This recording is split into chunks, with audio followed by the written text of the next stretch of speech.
E som. Amém. Paz e graça, irmãos. Amém. Todos felizes com Jesus. Aleluia. Bom estar na presença de Deus, estar na casa do Senhor, poder cultuar esse Deus maravilhoso, que até aqui tem nos ajudado e tem nos permitido estar aqui mais uma vez esse quarto culto, né? Nessa sessão de 6 cultos, da 19ª Geração Viva, aqui na cidade de Viçosa, acontecendo simultaneamente também ali na cidade de Piranga e também na cidade de Paula Cândido. Antes de ler o texto, creio que os irmãos estão sentindo falta de uma boa parte aqui dos irmãos, né? Tem uma equipe grande ali em Piranga, auxiliando os nossos irmãos lá, e também aqui na cidade de Paula Cândido, uma boa equipe também está lá, colaborando com nossos irmãos. Nós somos um povo só, uma igreja só, vivemos em unidade, aí servindo ao nosso Senhor e Salvador Jesus Cristo. Sejam todos bem-vindos, aqueles que estão nos visitando, nos assistindo também nessa noite. Sejam todos bem-vindos e sejamos todos abençoados pela palavra de Deus que será ministrada aqui nessa noite. Eu gostaria que você abrisse a sua Bíblia no livro de Apocalipse, capítulo de número 3. Nós vamos ler a partir do versículo de número 14. Apocalipse, capítulo de número 3, a partir do verso de número 14, onde eu quero estar ministrando uma palavra em que o Senhor tem falado ao meu coração, e eu preciso muito, como todas as vezes, e hoje também, do auxílio, da ajuda do Espírito Santo, para que possa ser conectado tudo que a gente veio estudando e pensando nesses dias e hoje também, para que essa palavra venha trazer um despertamento para todos nós, enquanto igreja, enquanto servos do Senhor, uma igreja em uma geração, em uma época onde nós vivemos tantos desafios, mas nós temos a certeza que em meio a esses desafios, o Senhor sempre esteve conosco, porque nós somos dele, amém, queridos?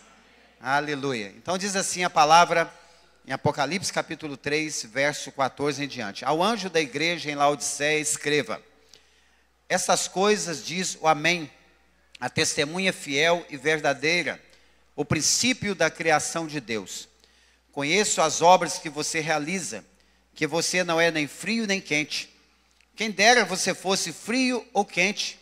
Assim, porque você é morno e não é nem quente nem frio, estou a ponto de vomitá-lo da minha boca. Você diz: sou rico, estou bem de vida e não preciso de nada. Mas você não sabe que é infeliz, sim, miserável, pobre, cego e nu. Aconselho que você compre de mim ouro refinado pelo fogo, para que você veja, melhor dizendo, ouro refinado pelo fogo, para que você seja de fato rico. Compre vestes brancas para se vestir, a fim de que a vergonha de sua nudez não fique evidente, e colírio para ungir os olhos, a fim de que você possa ver. Eu repreendo e disciplino aqueles que amo. Portanto, seja zeloso e arrependa-se. Eis que estou à porta e bato. Se alguém ouvir a minha voz e abrir a porta, entrarei em sua casa e cearei com ele e ele comigo. Ao vencedor, darei o direito de sentar-se comigo no meu trono, assim como também eu venci e me sentei com meu Pai no seu trono. Quem tem ouvidos, ouça o que o Espírito diz às igrejas. Amém, queridos? Feche seus olhos e a sua Bíblia também. Vamos orar neste momento.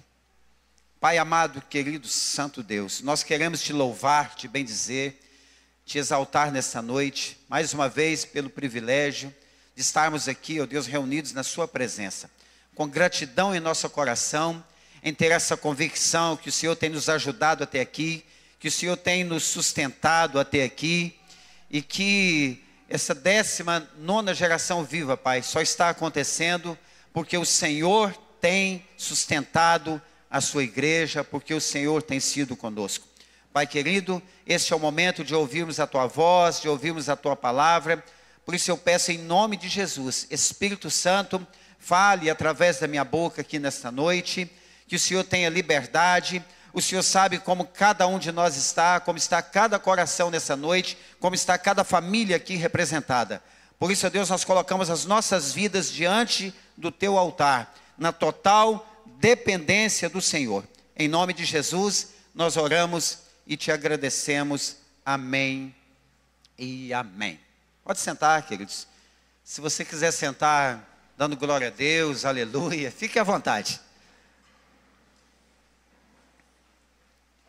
Eu quero falar um pouco, nesta noite, sobre esta carta escrita à igreja de Laodiceia, com o tema que está aí na tela, como Cristo nos vê. Só que para entender um pouco onde nós queremos caminhar, né, e chegar nesse tema, e procurar destrinchar um pouco, né, esses versículos que nós lemos e a palavra que vai ser ministrada nessa noite, eu quero dar uma pequena pincelada em todas as outras 6 igrejas que João escreve. Logicamente, não é possível falar sobre todas elas devido ao tempo. Eu creio que hoje eu não tenho mais do que 4 horas para pregar, nem um amém. Não tenho mais que 3 horas para pregar, então fica difícil falar de todas as igrejas. Em uma outra oportunidade podemos talvez pregar e falar sobre cada uma delas, mas eu preciso dar uma pincelada para nós entendermos um pouco a questão dessa igreja aqui de Laodiceia. Não precisa projetar na tela os versículos que eu vou citar, porque vão ser pincelados bem rápidos para a gente entender, mas no capítulo 1 do Apocalipse, no versículo 10, o próprio João está dizendo assim: achei-me no Espírito no dia do Senhor, e ouvi atrás de mim uma voz forte como de trombeta. Ele ouve a voz do próprio Cristo falando com ele ali, dizendo: escreva no livro o que você vê, e mande-o às 7 igrejas, a Éfeso, Esmirna, Pérgamo, Tiatira, Sardes, Filadélfia e Laodiceia.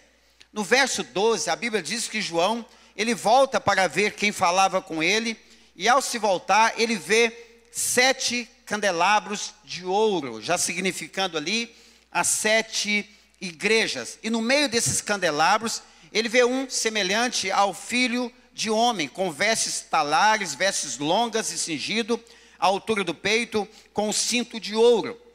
A cabeça e os cabelos dele eram brancos como a alva lã, como neve. Os olhos eram como chama de fogo. Os seus pés eram semelhantes ao bronze polido, ou como latão reluzente, como que refinado em uma fornalha. A voz era como o som de muitas águas. Na mão direita ele tinha 7 estrelas, representando ali os 7 líderes ou 7 pastores que estavam naquelas 7 igrejas. E da sua boca saía uma afiada espada de 2 gumes. O seu rosto brilhava como o sol na sua força total.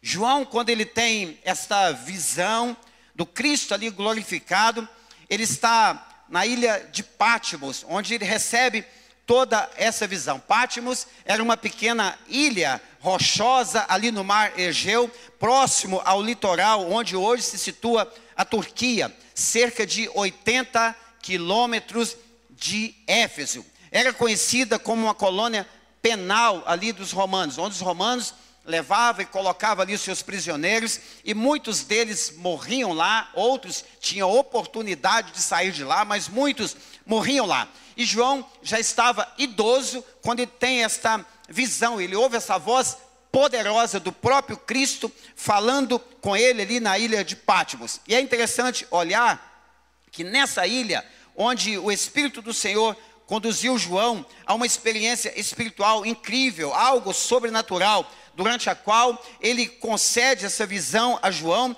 da realidade daquelas igrejas, das 7 igrejas. Ele mostra para João a realidade daquelas igrejas, que normalmente é inacessível ao ser humano. O ser humano normal, comum, como eu e você, como João, embora fosse um homem de Deus, também era um ser humano comum, normal, sem esta visão sobrenatural, sem o Espírito Santo conduzir a mente dele, jamais ele poderia contemplar a situação daquelas igrejas que estavam ali na Ásia Menor.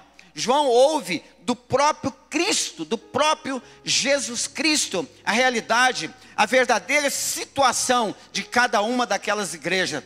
Somente Cristo conhecia a realidade daquelas igrejas. E as mensagens às 7 igrejas revelam para mim, revelam para você a ligação entre Cristo e o seu povo, e o relacionamento que realmente cada uma daquelas igrejas tinha com Cristo. Revela o relacionamento real, não o aparente, não o que era demonstrado, não o que as pessoas percebiam, mas o relacionamento real que cada uma daquelas igrejas tinha com o nosso Cristo, com o Cristo Jesus. E nos deixa muito claro, quando nós lemos, que o importante não era o que os pastores, o que os líderes, o que os membros daquelas igrejas, até o que aquelas pessoas achavam que elas eram ou que elas representavam para a sociedade daquela época, mas sim o que cada uma delas representava para o céu, o que cada uma delas representava para o próprio Cristo, o que cada uma delas transmitia, talvez no oculto, talvez no seu coração, na sua mente, no seu intelecto, o que cada uma dessas igrejas transmitia e representava para cada uma daquelas igrejas. E Cristo, interessante observar que em todas elas, Cristo vai fazer promessas, demonstrando a sua graça e o seu amor. Nem todas elas, Cristo vai trazer palavra de repreensão. Pelo menos 2 delas nós vamos ver aqui, que não há repreensão, mas promessas há para todas elas. A primeira delas, que Cristo direciona João para escrever as próprias palavras dele, é para a igreja de Éfeso. E a palavra vai dizer que Cristo, ele conhecia as obras que aquela igreja de Éfeso realizava. Está no capítulo 2, verso 1 ao 7. Ele diz que ele conhecia as obras daquela igreja. Ele conhecia o esforço, ele conhecia a perseverança, ele sabia que ela não suportava os maus, que punha à prova os que declaravam apóstolos e não eram, descobrindo que eles eram mentirosos. E ele vai dizer também, olha, vocês têm perseverança e suportou provas por causa do meu nome sem esmorecer. E vocês também, a igreja de Éfeso, vocês também odeiam as obras dos nicolaítas, essas quais que eu também odeio. Olha que lindo. A igreja de Éfeso, vocês odeiam as obras dos nicolaítas, coisa que eu também odeio. Estava tudo aparentemente bom, tudo aparentemente certo naquela igreja, mas no verso 4 há uma repreensão. Ele diz assim, olha, eu tenho porém contra você o seguinte: vocês abandonaram o primeiro amor, abandonaram a caridade, abandonaram o fervor daquele impacto quando o evangelho chegou até vocês. Sabemos que a igreja em Éfeso é fruto de um trabalho de 3 anos lá do apóstolo Paulo. Imagina comigo uma igreja de Éfeso, onde o apóstolo Paulo pregou, onde Timóteo pregou, provavelmente não, Timóteo pastoreou essa igreja, o próprio João. Imagina você sentado no auditório como esse nessa noite. Imagina você lá em Éfeso, sentado no auditório. Nós vamos ministrar a ceia daqui a pouco, e de repente sobe na tribuna, assume aqui o microfone o próprio João para ministrar a ceia do Senhor. Pensa naquele apóstolo amado, quando ainda jovem, começa a seguir Jesus, aquele apóstolo que reclinara a sua cabeça no corpo, no ombro de Jesus, até mesmo na ocasião da instituição da ceia.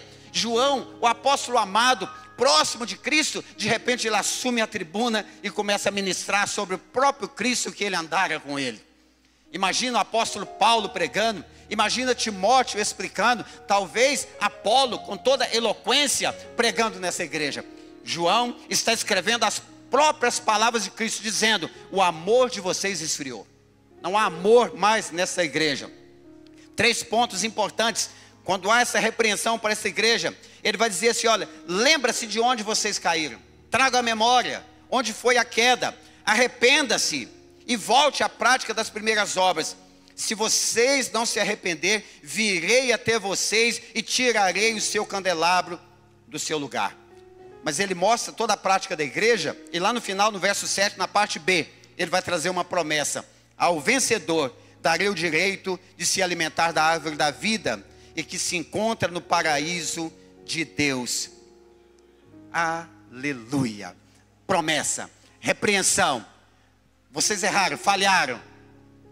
E nós precisamos entender, queridos, que todas essas cartas que Jesus fala para João, a intenção não era só repreender, não era aborrecer a igreja, pelo contrário, era demonstrar a sua graça, demonstrar o seu amor, mostrar as suas promessas e trazer essa igreja para perto dele. A segunda igreja de Esmirna está no capítulo 2, verso 8 ao 11.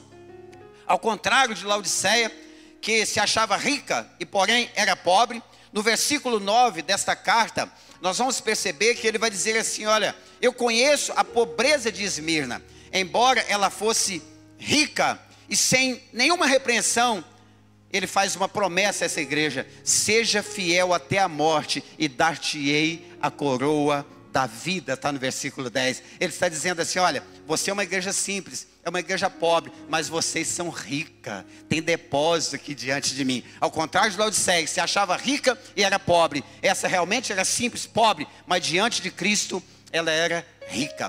Por que eu estou fazendo questão de pincelar todas essas igrejas, queridos? Para você entender como Cristo te vê, como Cristo nos vê, como Cristo vê a igreja nos dias de hoje. A terceira carta é a Pérgamo, está no versículo 2 ao 17. Qual a repreensão à igreja de Pérgamo?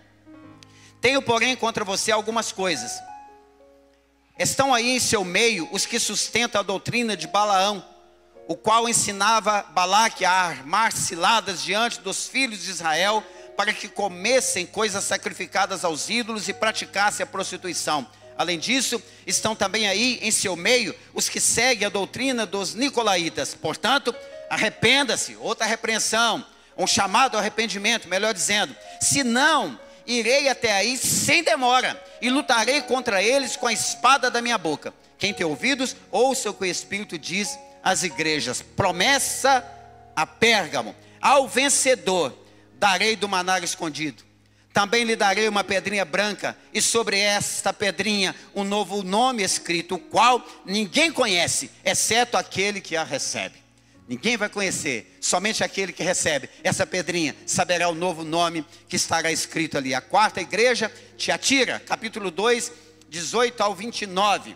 Conheço as suas obras. Observe, Cristo conhece tudo sobre as igrejas, irmão. Tudo. Como conhece tudo sobre nós também. Conhece tudo sobre mim e você. É isso que está muito claro em todas as cartas.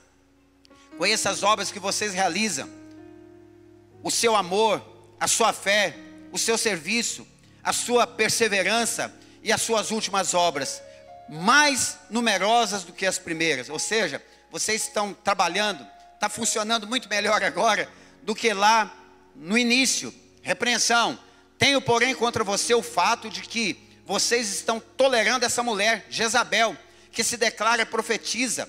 Não somente ensine, mas ainda seduza os meus servos a praticar a prostituição e a comer coisas sacrificadas aos ídolos.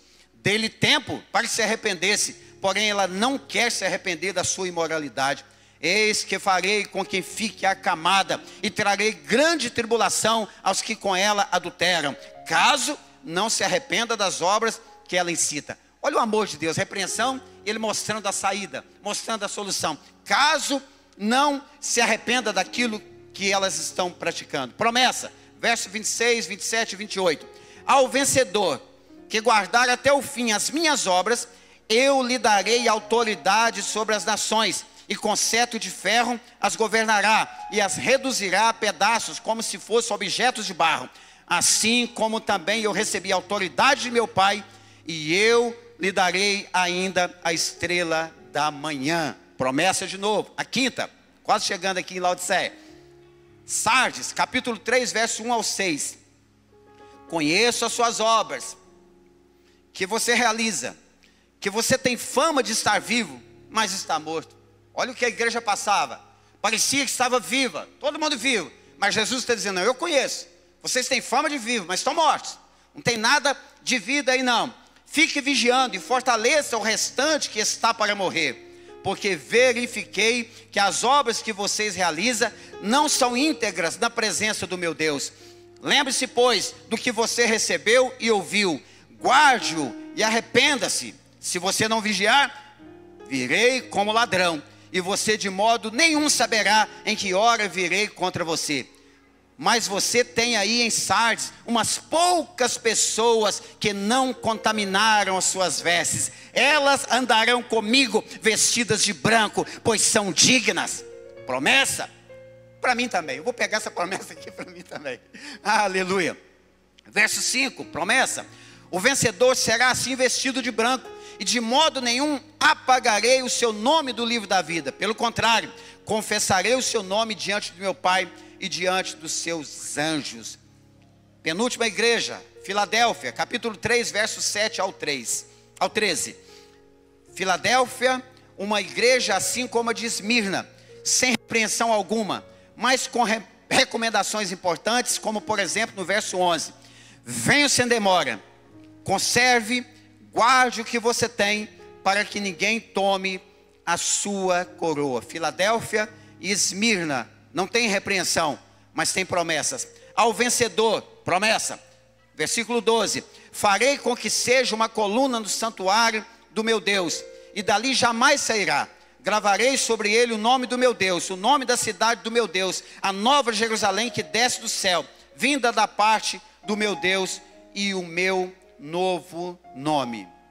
Mas no verso 4, queridos, dessa carta a Filadélfia, há uma observação importante para nós entrarmos daqui a pouco na igreja de Laodiceia. O versículo 4, a observação é o seguinte: conheço as obras que vocês realizam.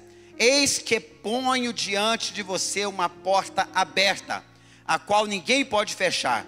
Sei que você tem pouca força, mas guardou a minha palavra e não negou o meu nome. Enquanto Cristo abre uma porta para a igreja de Filadélfia, a igreja de Laodiceia fecha a porta para Cristo, deixando ele do lado de fora. Observe isso aí, no verso 4, do capítulo que nós acabamos de citar aqui, do capítulo número 3. Uma porta aberta diante dessa igreja, da igreja de Filadélfia. Ele diz, olha, eu abri uma porta e coloquei diante de vocês. Cristo abriu essa porta. E Laodiceia fecha a porta para que Cristo não pudesse entrar. Ao longo da minha caminhada cristã, no Evangelho, desde criança, durante muito tempo eu ouvi pregar sobre o versículo 3, capítulo 3, versículo 20 do Apocalipse, e preguei também algumas vezes, entendendo esse versículo somente como um versículo evangelístico, como um versículo aplicado àquelas pessoas que não conheciam Cristo, aquelas pessoas que não haviam entregado a sua vida ainda para Cristo. Eis que estou à porta e bato. Se você abrir a sua porta, abrir a porta, eu entrarei, cearei com você e você comigo. É lógico que podemos também, de alguma forma, aplicar esse versículo, dependendo da mensagem evangelística que estivermos pregando, mas, nesse contexto, Jesus está falando para a igreja de Laodiceia. A igreja que o havia colocado, por algum motivo, do lado de fora. Havia trancado Cristo do lado de fora. Quando a gente observa a caminhada de Cristo, a trajetória de Cristo, em muitos textos, vou citar apenas 2, nós vamos perceber que isto aconteceu com o próprio Cristo durante a sua caminhada. Se for olhar lá no Antigo Testamento, os profetas foram rejeitados, muitos deles, os apóstolos foram rejeitados, mas eu quero ficar aqui hoje só no Novo Testamento mesmo, para a gente entender um pouquinho a igreja de Laodiceia. No capítulo 4 do evangelho que Lucas escreveu, nós vamos ver Cristo em uma sinagoga dos judeus.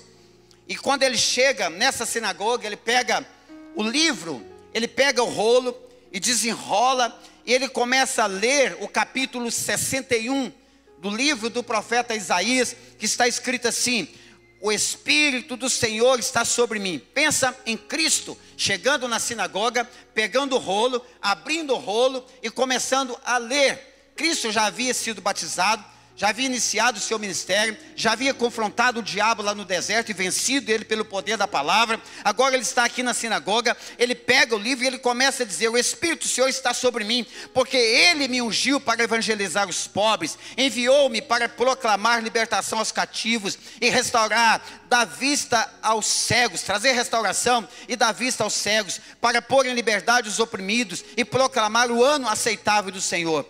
Tendo fechado esse livro, Jesus o devolve ao assistente e ele se senta. Todos da sinagoga tinham os olhos fitos nele, olhavam para ele atentamente. Então Jesus começou a dizer: hoje se cumpriu a escritura que vocês acabam de ouvir. Todos davam testemunho dele e se maravilhavam das palavras cheias de graça que lhe saía dos seus lábios, e perguntavam: não é este o filho de José? José o carpinteiro? Todos nas sinagogas, ouvindo estas coisas, se encheram de ira, ficaram irados contra Jesus, e se levantando,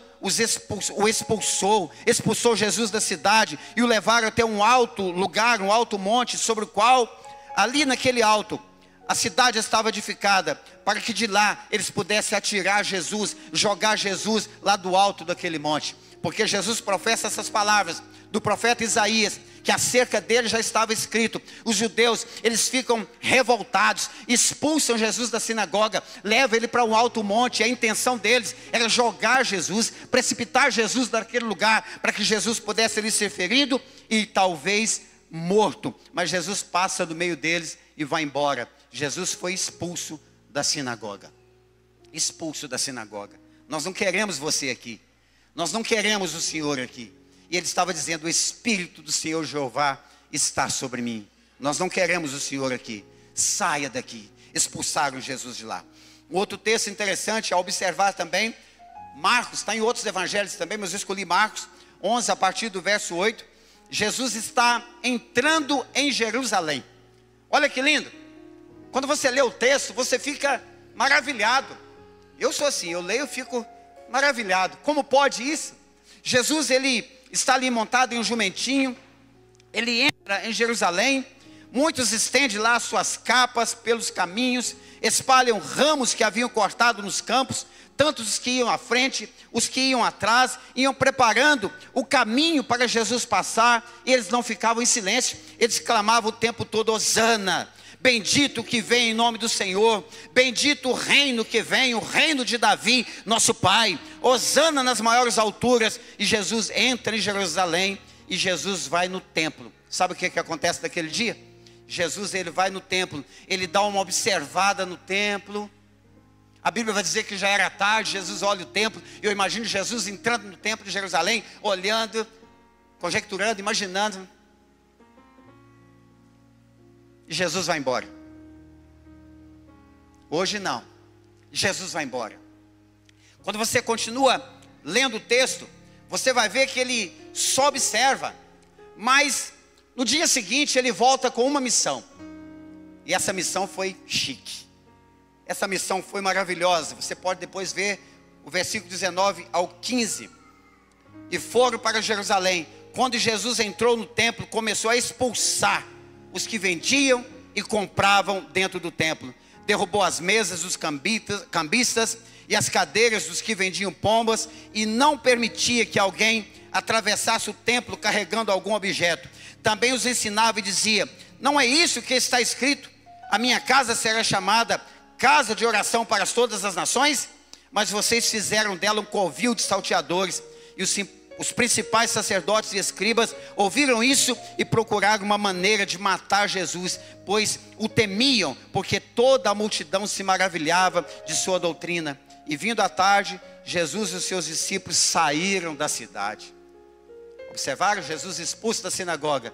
Agora Jesus está sendo expulso do templo. O que Jesus fez lá? A casa que deveria ser chamada casa de oração, estavam comprando e vendendo, negociando e lucrando e ganhando dinheiro, explorando os mais pobres. Não vamos entrar em detalhes aqui, mas aqueles que vinham ao sacrifício, que não traziam seus animais, compravam ali por preço muito alto. Jesus expulsa esses cambistas e diz: olha, vocês não sabem o que está escrito sobre a minha casa? Será chamada casa de oração. Ele se revolta contra Jesus e expulsa Jesus de lá.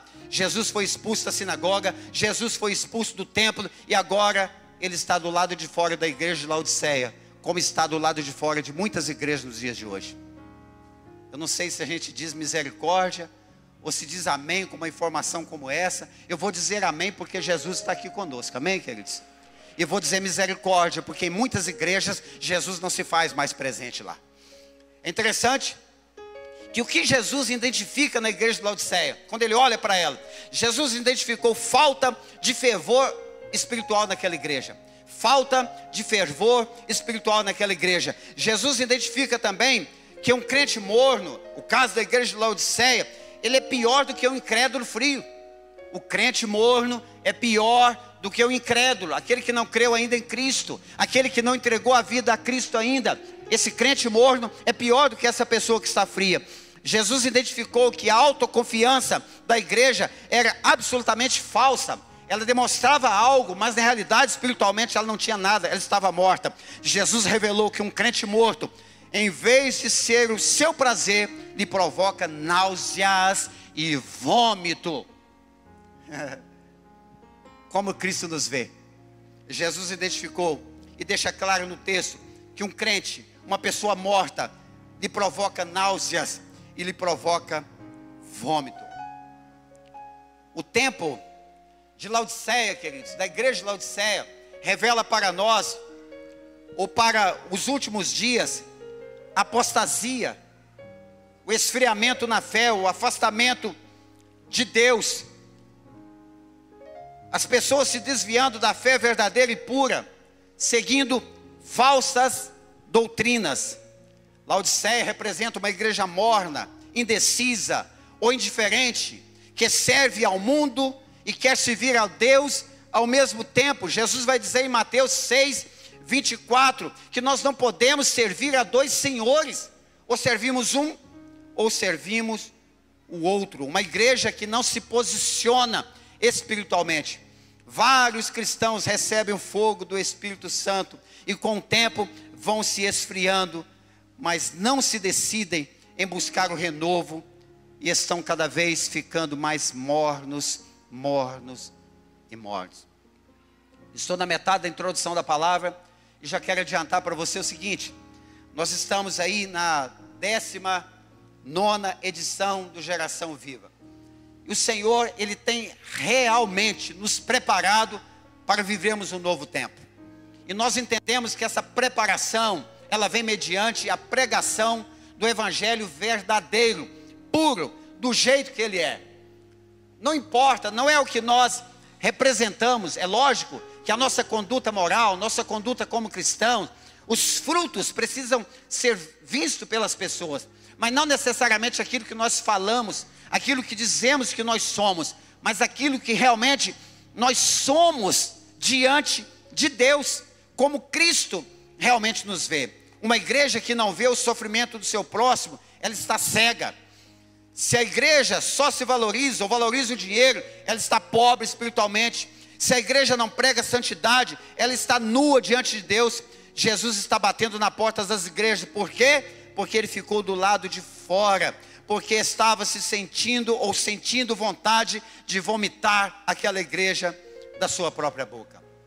Olha só, nem esfrio, nem quente. Verso 15, 16, e morno.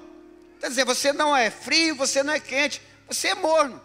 Fala sobre sua indiferença espiritual, da indiferença espiritual daquela igreja, e que nós estamos vivendo nesses dias.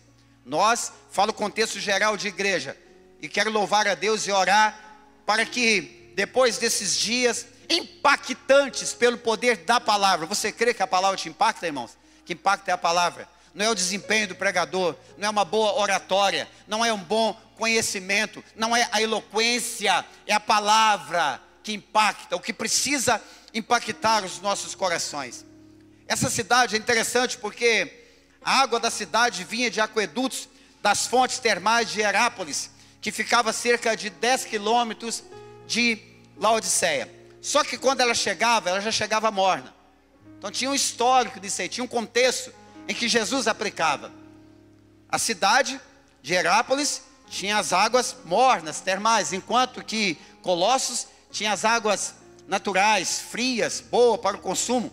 Mas esse encanamento, esse aqueduto que levava essa água até Laodiceia, ela não chegava lá nem fria e nem quente, ela já chegava morna. Alguém aí já experimentou tomar água morna? Dá um... Quem já experimentou aí? Não dá assim um enjoo, né? Diz que depois acostuma, né? Aí que está o problema, né? Acostumar, né? Depois acostuma, mas dá enjoo. Então Jesus faz aqui esta comparação. Vomitar-te-ei. Esta referência à água morna que eles bebiam e sentiam mal. Outra referência aqui, estou rico e abastado. A cidade de Laodiceia era uma cidade riquíssima, poderosa, famosa pela produção de um tecido, de uma lã preta que somente tinha nela, pelo colírio poderoso que havia ali naquela cidade, por uma escola de medicina que havia ali também. E essa cidade era uma cidade realmente próspera. Ela sofre um terremoto, uma destruição no ano 60 depois de Cristo, para se ter uma ideia.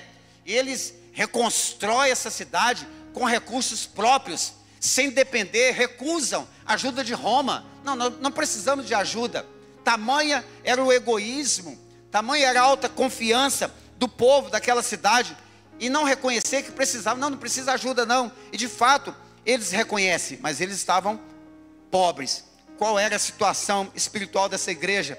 Como que Jesus identifica essa igreja? Como que Jesus vê essa igreja? Uma igreja infeliz, uma igreja miserável. Uma igreja é um local onde todos desfrutavam de riqueza, e a própria igreja. E Jesus vai dizer: vocês são infelizes, são miseráveis, mostrando a situação espiritual. Vocês são pobres, são cegos, estão nus. Situação espiritual oposta à realidade aparente. Demonstrava uma coisa, mas demonstrava uma coisa e vivia completamente fora dos planos de Deus. Laodiceia tinha um progresso industrial, uma força econômica, com um forte sistema bancário, desenvolvimento financeiro, muitas indústrias, uma cidade riquíssima, poderosa, mas estava pobre, porque Jesus não estava dentro da igreja. Jesus estava do lado de fora dessa igreja. E essa igreja pobre, Jesus oferece graça, Jesus oferece favor. A intenção não era só repreender, mostrar os erros. Nunca é essa somente a intenção de Cristo, mas de mostrar o escape, de mostrar o que a igreja, o que nós deveríamos fazer. Jesus oferece ouro, símbolo de riqueza. Jesus oferece vestiduras brancas, símbolos de santificação. Jesus oferece não um colírio produzido em Laodiceia, mas Jesus oferece o colírio dele, puro, o colírio que traria cura para aquela igreja. E Jesus vai dizer: olha, eu estou à porta e eu bato nessa porta. Eu desejo entrar, por quê? Porque Jesus queria oferecer comunhão àquela igreja. Abram a porta, porque eu vou entrar se vocês abrirem. E se eu entrar, eu cearei com vocês, e vocês vão cear comigo.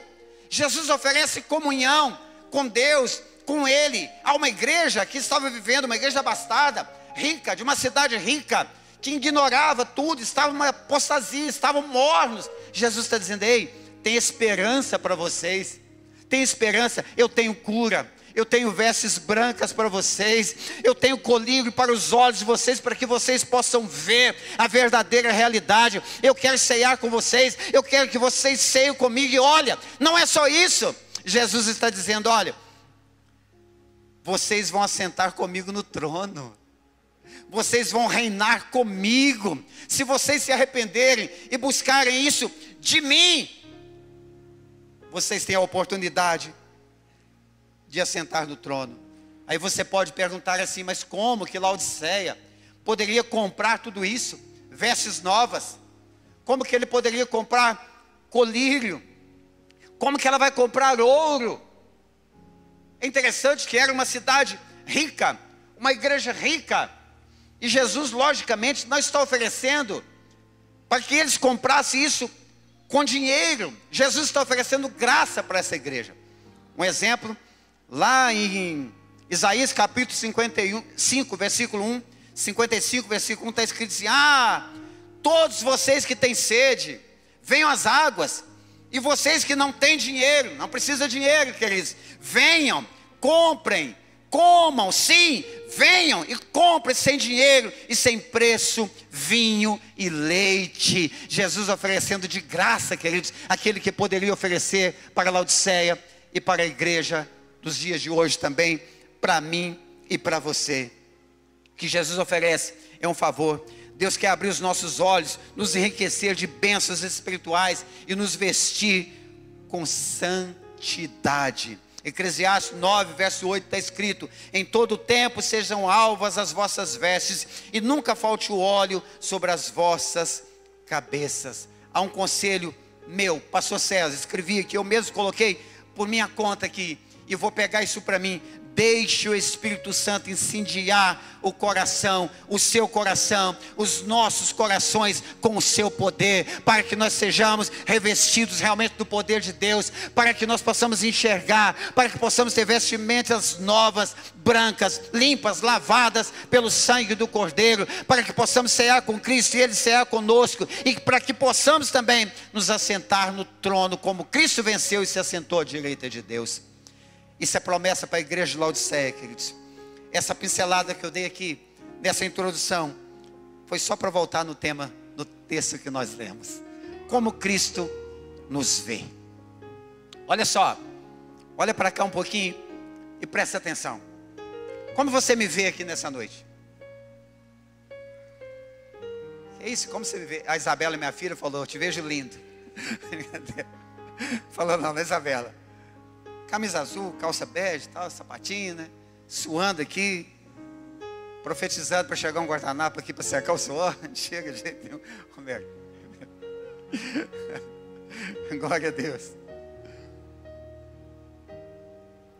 Bastante calor, né, irmãos? Como você me vê?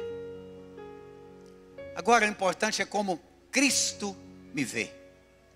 Como Cristo vê você aqui nessa noite. Como Cristo vê a igreja dele, de forma geral, em todos os lugares, na terra, no dia de hoje. Quando João tem a visão do Apocalipse, e o próprio Cristo fala para ele escrever essas cartas, nós lemos no livro, no capítulo 1, verso 10, ele dizendo assim: escreva no livro o que você vê e mande-o às 7 igrejas. Jesus deixa muito claro em todas as igrejas que ele andava no meio das igrejas. Ele andava no meio daquelas igrejas, de todas essas que nós citamos aqui. E já aplicando nos dias de hoje também. Ele está aqui no nosso meio, amém? Ele está nos vendo. E todas as que nós citamos aqui, você vai perceber: eu ando no meio da igreja, dos 7 candelabros de ouro, ou candeeiros, as 7 igrejas, e eu vejo as suas obras. Eu estou a observar vocês. Eu estou a revistar vocês. Eu estou a ver cada detalhe da vida de vocês. Eu não estou a perceber somente aquela a riqueza, ou até mesmo a pobreza, aquilo que vocês fazem como um ritual. Não, eu estou vendo a intenção do coração de vocês. Eu estou vendo aquilo que está dentro do fundo da alma de vocês. Eu estou vendo como que vocês caminham em direção ao templo para prestar o culto de vocês a mim. E olha, eu ando no meio das igrejas, ele dizendo para João, e aplicamos em nós também, eu tenho as estrelas, os líderes nas minhas mãos. Como é duro, como a responsabilidade nos aperta a ouvir isso. Ele está dizendo: olha, a igreja é minha, ela pertence a mim, eu ando no meio delas. Uma, ele vai dizer: eu vejo a sua pobreza, mas você é rica, tem depósito no céu. Outra, ele vai dizer: olha, eu coloquei uma porta aberta diante de você e ninguém pode fechar a porta do evangelho, para ser propagado o evangelho. Eu estou vendo, quando vocês repreendem aqueles que dizem ser apóstolos, são mentirosos. Estou vendo tudo isso, eu vejo cada detalhe, eu vejo tudo. Eu ando no meio da minha igreja. Sabe, queridos, que bate forte em meu coração. Quando eu hoje estava mais um pouco pensando nessa palavra, escrevendo essa palavra, meditando nela.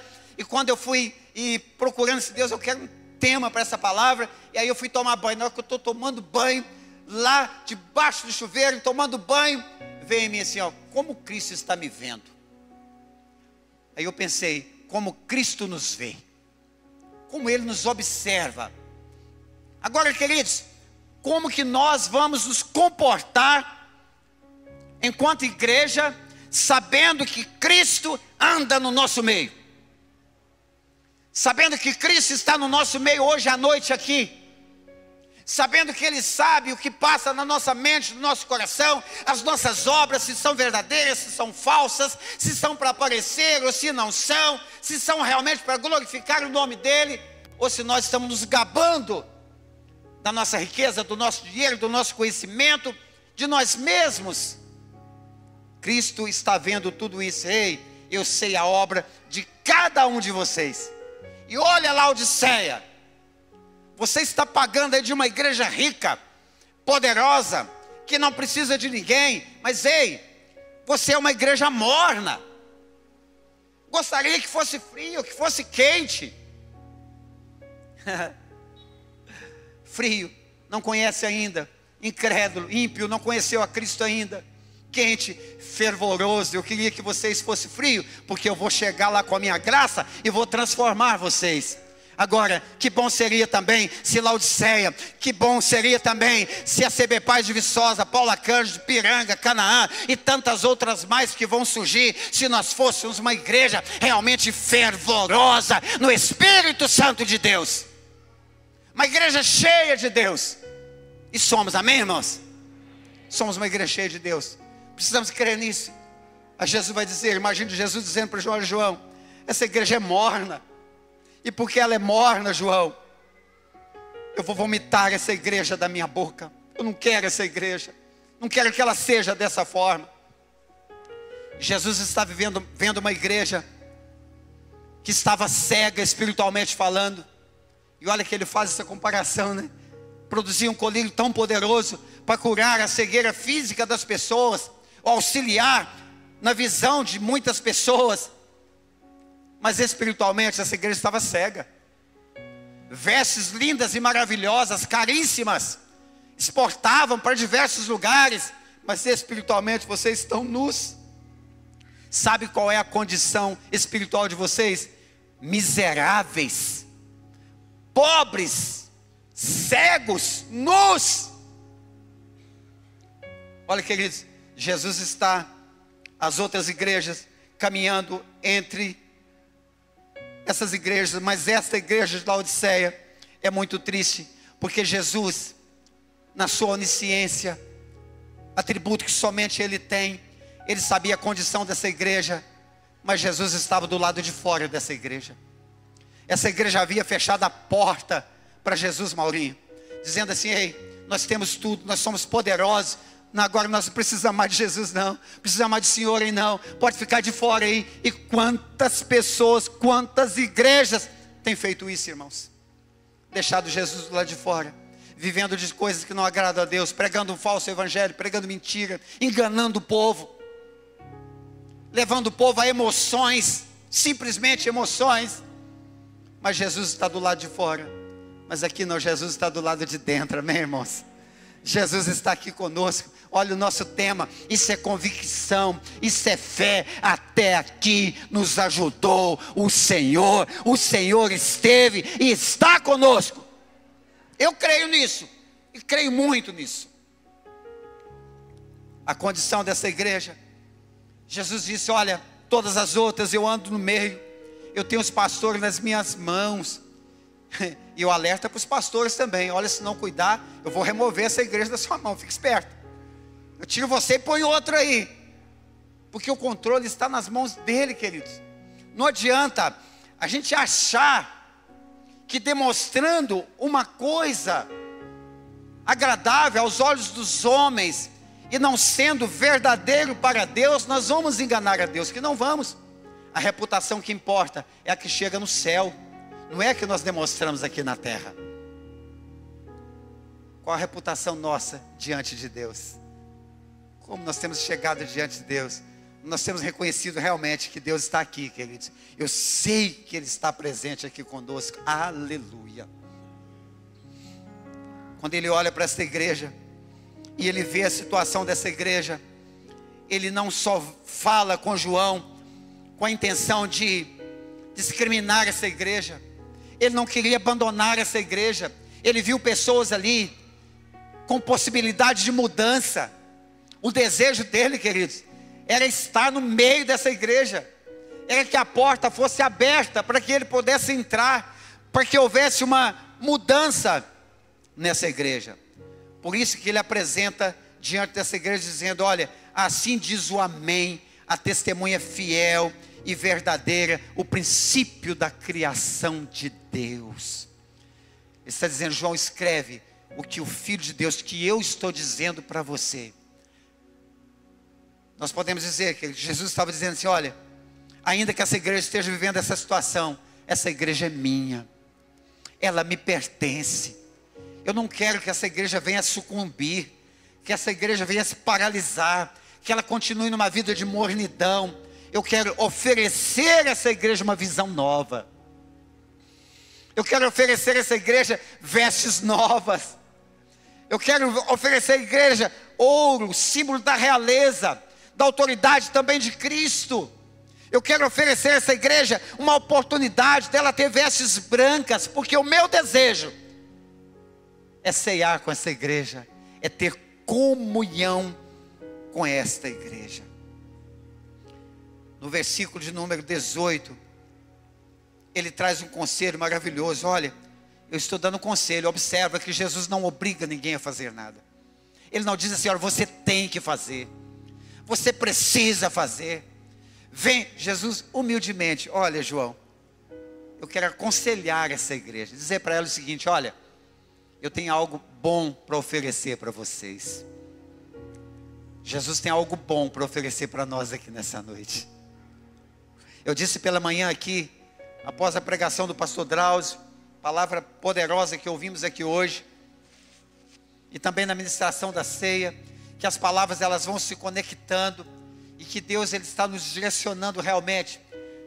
O desejo de Deus, queridos, eu tenho certeza, eu creio pela fé, que é abrir realmente a nossa visão para um tempo novo. É abrir realmente a nossa visão para que nós possamos enxergar o que Ele realmente quer fazer em nós e através de nós. Porque se nós somos igreja dEle, Ele caminha no nosso meio. Ele está conosco, queridos. E Ele deseja abrir a nossa visão espiritual. E Ele traz esse conselho para a Laodiceia. Olha, eu aconselho vocês, compre de mim ouro, refinado pelo fogo, para que você possa ver. E para que de fato você seja rico. Ele está dizendo, olha, essa riqueza de vocês não vai levar vocês a nada. O dinheiro de vocês não vai aproximar vocês de mim. Não vai tirar as escamas dos olhos de vocês. Não vai mudar a roupagem espiritual de vocês. Não vai fazer com que vocês tenham comunhão comigo agora. Se vocês abrirem a porta e eu puder entrar. Se vocês entenderem que eu quero realmente entrar, estar no meio de vocês, ei, eu tenho colírio para os olhos de vocês. Ah, irmãos, Eu de verdade não sei como está a sua visão espiritual. Você não sabe como está a minha. Mas assim, vamos crer pela fé, Homero, que nessa noite o Senhor, Ele deseja pingar uma gotinha do colírio do céu nos nossos olhos,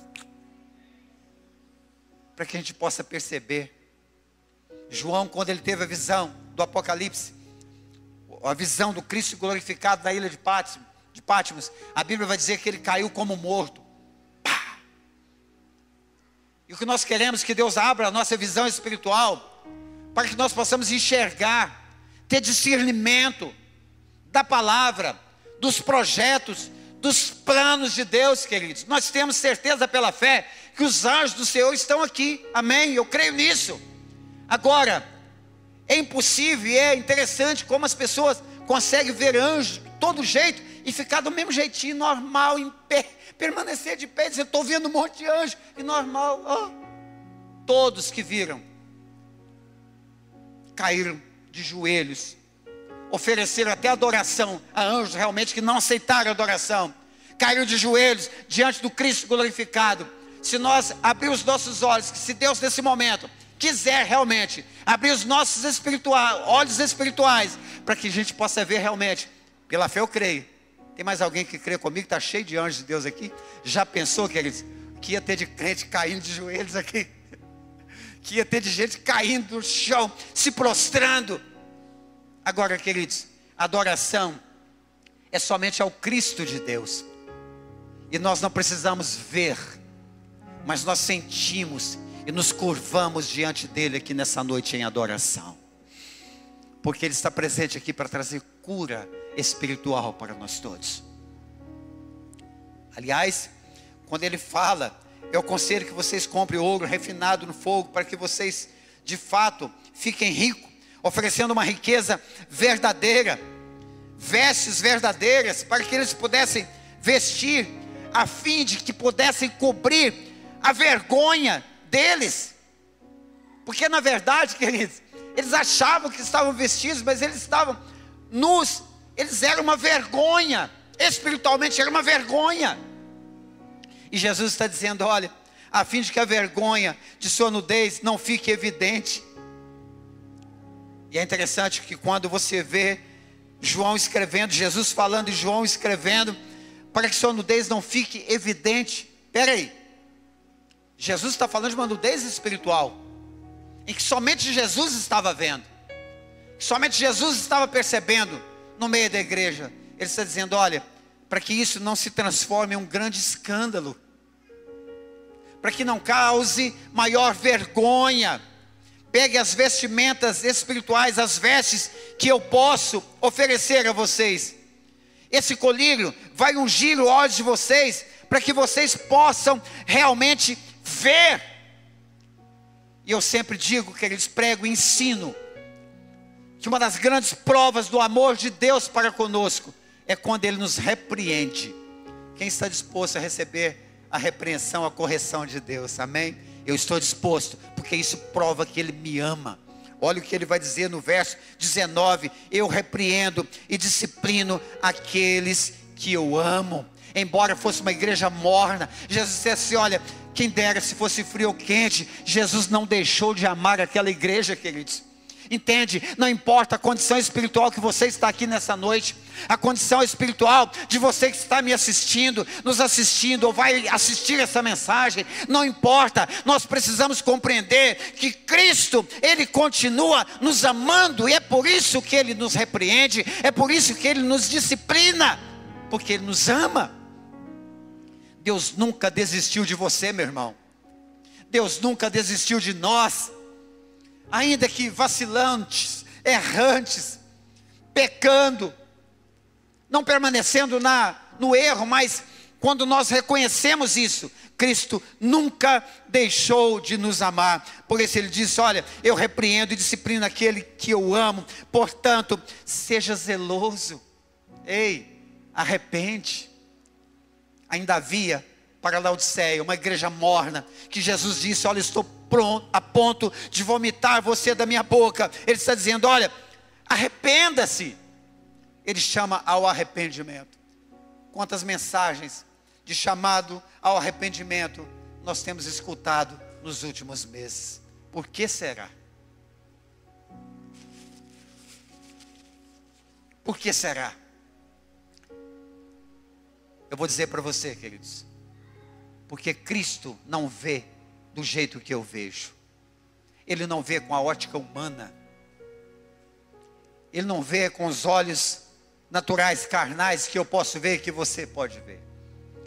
Cristo vê lá por dentro, o íntimo de cada um de nós, de cada família, da grande família CB Paz espalhada nessa Viçosa e nas outras cidades também que eu mencionei agora há pouco. Cristo vê a realidade verdadeira, espiritual de cada um de nós. Por isso ele está dizendo para Laodiceia e para nós também: eu repreendo aqueles que eu amo, eu chamo ao arrependimento aquele que eu amo. Seja zeloso, pense, seja racional também. Fala: Senhor, através da palavra é isso que o Senhor deseja? Não, arrependimento, arrependa-se. E aí, queridos, o verso 20, Jesus traz esse versículo: eu estou à porta. Entende?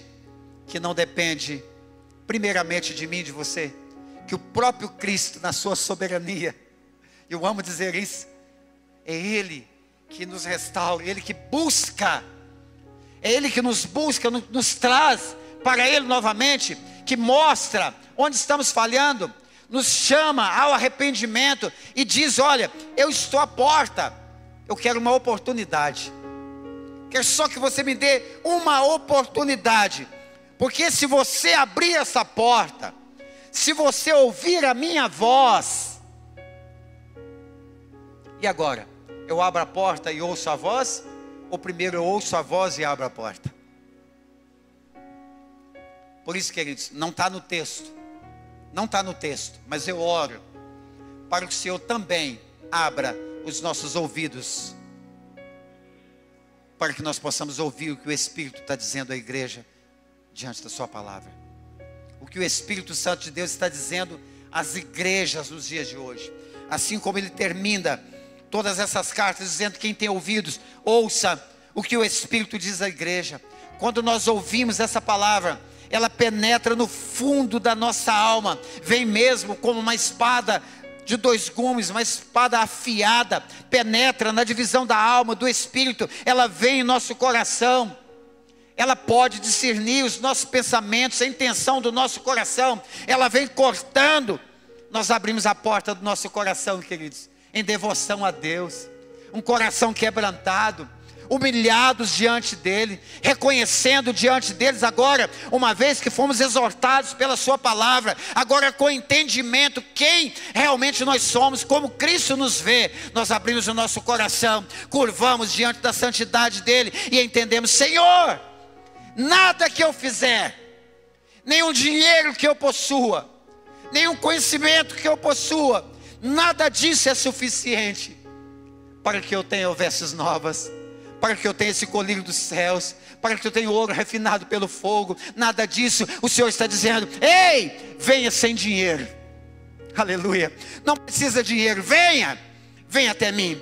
Quem tem sede, vem às águas. Tem alguém com sede aqui nessa noite? Tem alguém com sede de Deus, com sede do Espírito, com sede da palavra? Jesus está dizendo, assim como Isaías 51, assim como ele está dizendo aqui também: eu estou batendo a porta. Quem deseja, quem tem sede, venha, compre de mim, compre ouro refinado, compre colírio do céu, compre vestes novas, compre vinho, compre leite, paz. Jesus está oferecendo graça a essa igreja, queridos, oferecendo perdão a essa igreja, oferecendo o seu favor a essa igreja, assim como Ele oferece a nós aqui nessa noite também. Se alguém ouvir a minha voz e abrir a porta, Jesus está dizendo: ei, eu desejo ter comunhão com você. Pensa comigo, queridos, de vez em quando a gente vai à casa de alguns irmãos, senta à mesa, bate um papo saudável, toma um café, come um pãozinho de queijo, um bolo, né, Zé Leles? Gostoso, né? Toma aquele suco de manga, delicioso, geladinho, né?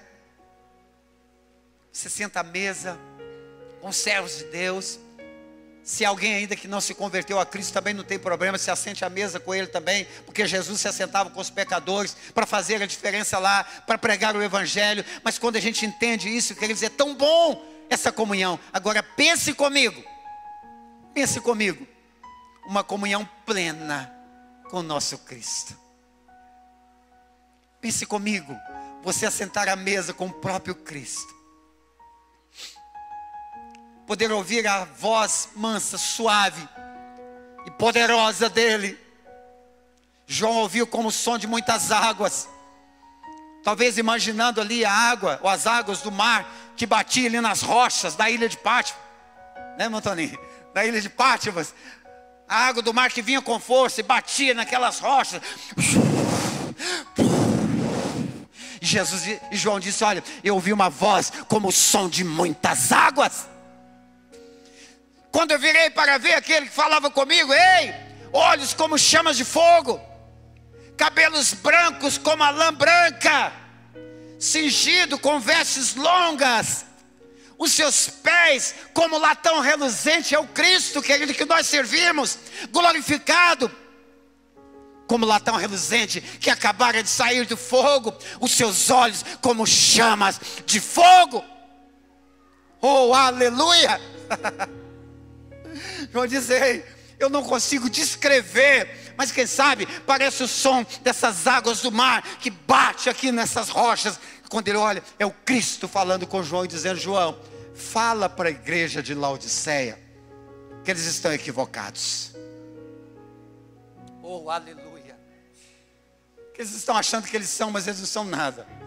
Agora, se eles abrirem a porta, e eu estou batendo lá, João, eu estou do lado de fora dessa igreja, João, e eu estou batendo. Se aberta for essa porta, eu vou entrar, João, vou sentar à mesa, eles vão ceiar comigo, e eu vou ceiar com eles, João. Onde Jesus chega, queridos, a paz, a alegria, a cura, a salvação, a libertação, a renovo. Jesus transforma uma geração inteira. E eu creio que Jesus está levantando nesses dias uma nova geração realmente cheias, comprometidas com o poder do Senhor, através da sua palavra.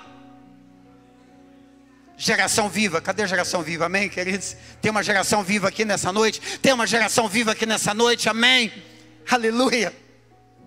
Rapaz, não sei se eu estou no meio da introdução ou no fim, mas eu sei dizer uma coisa: é muito bom quando a gente prega uma palavra e a gente tem a convicção de que o Senhor está falando conosco através dessa palavra. Deus está falando comigo nessa noite. César, eu quero limpar um pouco mais a sua visão espiritual.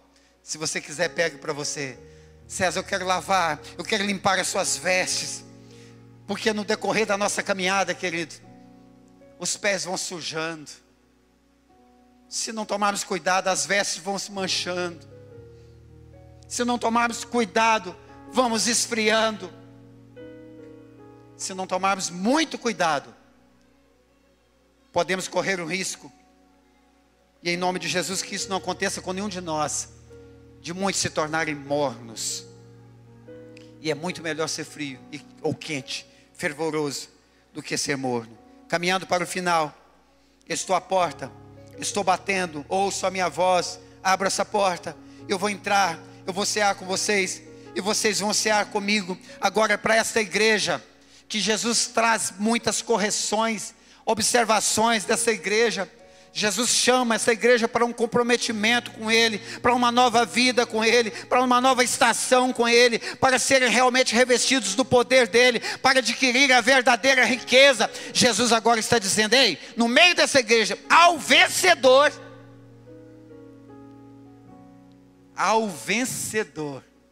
espera aí, uma igreja morna, Jesus queria vomitar. Ele oferece solução, Ele oferece escape. Ele está dizendo: ao vencedor, eu darei o direito de sentar-se comigo no meu trono. Aleluia. Eu quero crer que estou pregando aqui nessa noite, queridos, para uma geração de vencedores. Aleluia. E não estou fazendo aquelas promessas: vem para Cristo que você só vai vencer, que você não vai ficar doente, que você vai ficar rico, que não. Eu estou dizendo para você, mediante a palavra, que quando nós entregamos a nossa vida a Cristo, abrimos nosso coração, Ele entra. Nós temos esse privilégio de sermos reconectados a Deus através da sua palavra e ter uma plena comunhão com Deus mediante a Cristo Jesus. Porque Ele morreu em nosso lugar e Ele continua dizendo: ao vencedor darei o direito de sentar-se comigo no meu trono, assim como também eu venci e me sentei com o meu Pai no meu trono. Ele está dizendo: eu venci. Sabe por que Cristo venceu, queridos? Venceu por mim e por você. Quantas batalhas achamos que podemos vencer? Nós só vencemos porque até aqui tem nos ajudado o Senhor. Quem tem ouvidos, ouça o que o Espírito diz à igreja. Quando a gente vai para um culto de uma conferência, um congresso, ou algo do tipo, muitas pessoas criam no seu coração a expectativa de, primeiro, a expectativa de ter um pregador de fora. Isso é fato, não tem nada de errado nisso, não tem problema não. Expectativa de ter um pregador de fora. Quem vai pregar? Expectativa de ter um músico, uma banda de fora. Quem vai cantar ou tocar? É assim ou não é? Vamos falar a verdade, vamos ser sinceros. Vamos falar a verdade, não é? É assim. Uma outra expectativa que a gente cria, que as pessoas criam, é de chegar e já ter do começo ao fim, pastor Reinaldo, aquele movimento. E que é bom demais também, né? Aquele movimento, eu também gosto. Tá. Mas nós precisamos entender, queridos, que aquele que anda, entende? Que aquele que anda no meio, aquele que nos vê, ele sabe exatamente o que nós precisamos para mudar a nossa vida. Não é para um momento, é para a eternidade, queridos. É para uma comunhão não somente agora, mas para uma comunhão com Ele, plena. Uma comunhão eterna com Ele. Nessa noite eu queria que você ficasse de pé no seu lugar, em nome de Jesus.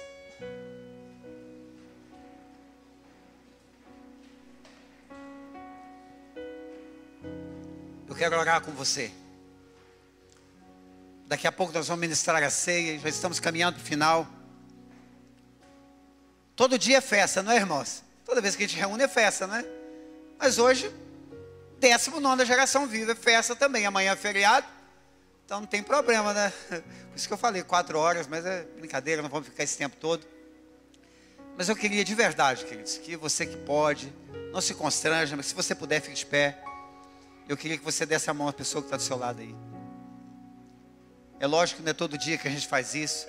Não pode virar mania de pregador. Todo dia dá a mão, dá a mão, dá a mão, dá a mão. Mas hoje, o que você desse as mãos? O pessoal do louvor vem chegando. Rapidamente aí.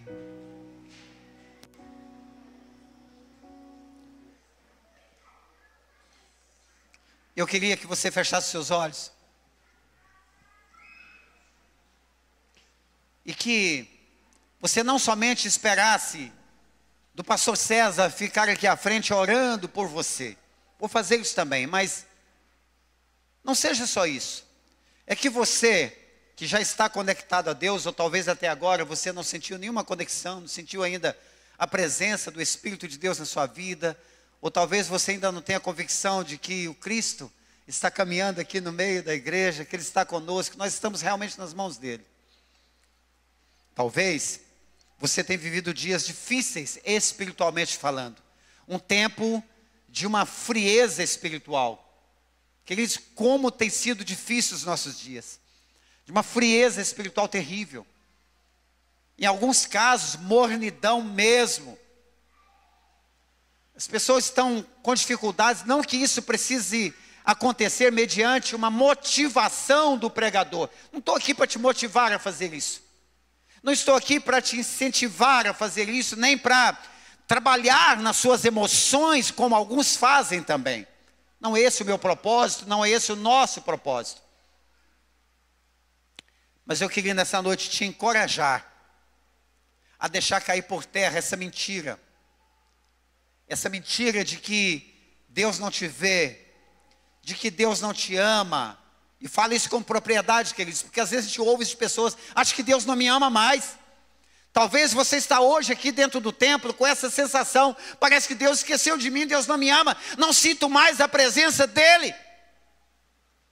Eu não vou dizer e aplicar essa palavra na sua vida dizendo que você é morno, que você é um miserável, um pobre, cego, nu, de jeito nenhum. Eu quero dizer para você aqui o seguinte: que Cristo diz aqui na palavra, que Ele repreende, que Ele disciplina aquele que Ele ama, e que Ele continua te amando. E você tem liberdade, querido, de abrir a sua boca, de orar em voz alta, de glorificar a Deus, de dizer aleluia, de deixar a alegria do Espírito Santo tomar realmente a sua vida aqui nesse lugar. Que nesse momento você pudesse refletir como tem sido a sua visão espiritual em relação a você mesmo. Como você tem percebido as suas vestes espirituais. Como eu tenho percebido isso. E também como Cristo tem me visto. Como será que Jesus está me vendo nessa noite? Sabe como que Ele te vê, queridos? Eu vou dizer para você em poucas palavras. Ele nos vê como filhos amados.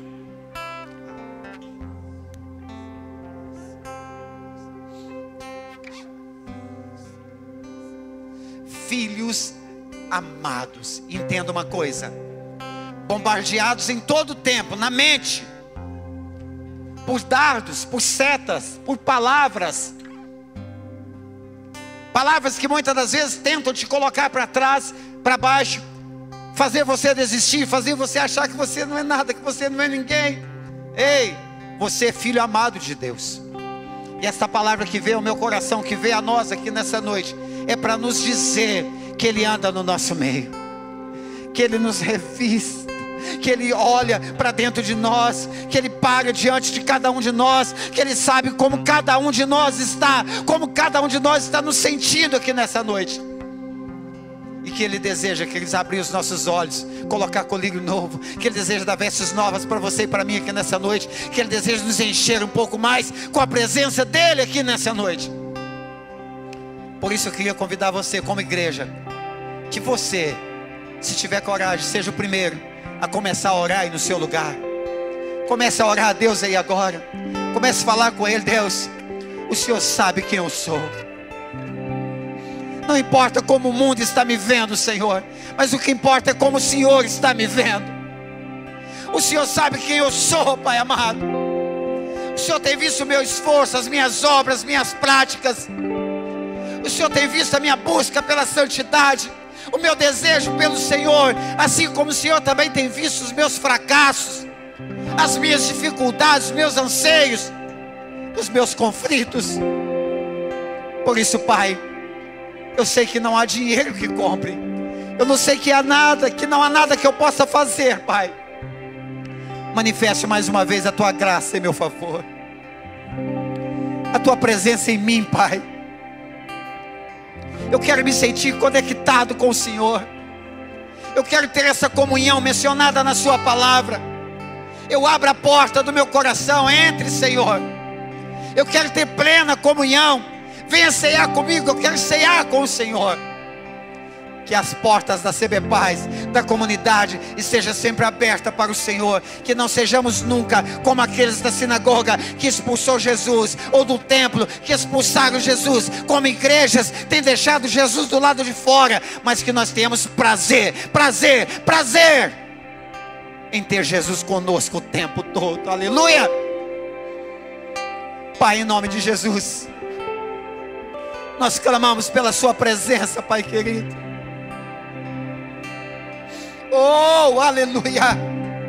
Nós desejamos, ó Pai, assim como o salmista mencionou, como a corça anseia pelas águas, nós ansiamos, nós temos sede de Ti, Senhor. Nós desejamos a Tua presença, Pai. Nós desejamos esta conexão com o Senhor. Nós desejamos sermos cheios do Teu Espírito Santo. Nós desejamos ser uma geração realmente viva, não somente em palavras, mas, ó Pai querido, que as pessoas possam perceber em nós a Tua presença. Oh Espírito Santo de Deus, Espírito Santo de Deus, Espírito Santo de Deus, sonda, conhece os nossos pensamentos, os nossos corações aqui nessa noite. Olha a necessidade desse homem, dessa mulher, dessa criança, desse jovem, desse adolescente, dessas famílias inteiras representadas aqui, Pai querido. Contempla a necessidade da CB Paz. O Senhor é Deus que abre caminhos onde não tem. O Senhor é o Deus que traz paz onde não tem, alegria onde não tem. O Senhor é quem abre os olhos daqueles que estão com escamas. Abre os nossos ouvidos, ó Deus, para que nós possamos ouvir, para que nós possamos entender a Tua voz, para que a porta do nosso coração esteja constantemente aberta, para que o Senhor tenha livre acesso em nós. Oh, aleluia! Oh, Espírito Santo de Deus, a igreja é do Senhor, Pai. Nós somos do Senhor, nós pertencemos ao Senhor, Pai querido. Nós sentimos o calor do Teu Espírito Santo aqui nessa noite, Pai amado. Espírito Santo de Deus, não nos deixa, Pai, achar que nós somos algo que nós não somos. Porque a reputação que importa, Pai, é aquela que chega no céu, é aquela que o Senhor sabe, é aquela que o Senhor conhece, não aquela que nós queremos, ó Deus, apresentar para as pessoas.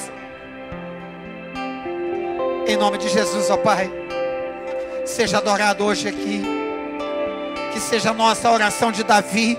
Não retire de nós o Teu Espírito Santo. Não nos deixe perder a alegria da salvação. Não nos permita, ó Pai, desconectar do Senhor. Nós queremos estar firmados em Ti, Pai amado.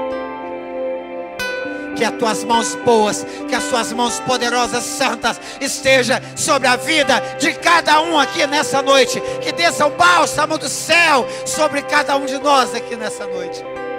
Que haja cura, que haja libertação, que haja transformação de vidas aqui, Pai, mediante a Tua palavra. Nós somos, Pai, o que a Bíblia diz que nós somos, e nós somos filhos amados do Senhor. Em nome de Jesus, Pai. Em nome de Jesus, Pai. Em nome de Jesus, nos levante mesmo, ó Deus, com a bandeira da vitória do Senhor. Jeová Nissi, Pai, o Teu nome. O Senhor é a nossa bandeira, Pai amado. Nos capacita, ó Pai, nos adestra, Pai, segundo a Tua vontade. Em nome de Jesus, ó Pai querido. Pai, que sejamos, ó Deus, parte de um grande exército nessa cidade e onde nós passarmos. Erga suas mãos para o céu nesse momento. Erga suas mãos para o céu. Aplauda o Senhor com alegria em seu coração. Em nome de Jesus. Em nome de Jesus. Em nome de Jesus.